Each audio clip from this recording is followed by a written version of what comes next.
صحیح بخاری احادیث نمبر 18 میں حضرت عبادہ بن صامت رضی اللہ تعالیٰ عنہ فرماتے ہیں کہ ترجمہ: حضرت عبادہ بن صامت رضی اللہ تعالیٰ عنہ جو بدر کی لڑائی میں شریک تھے اور لیلۃ العقبہ کے 12 نقیبوں میں سے تھے، فرماتے ہیں کہ رسول اللہ صلی اللہ علیہ وآلہ وسلم نے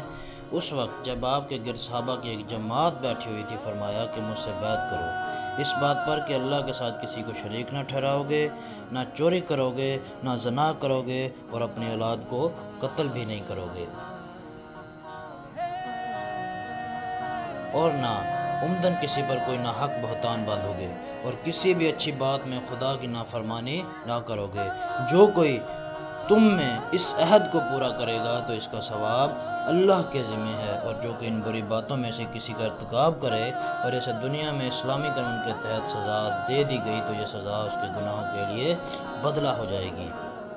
اور جو کوئی ان میں سے کسی بات میں مبتلا ہو گیا اور اللہ نے اس کے گناہ کو چھپا لیا تو پھر اس کا معاملہ اللہ کے حوالے ہے، اگر چاہے معاف کرے اور اگر چاہے سزا دے دے۔ اب آتا کہتے ہیں پھر ہم سب نے ان سب باتوں پر آپ صلی اللہ علیہ وآلہ وسلم سے بیعت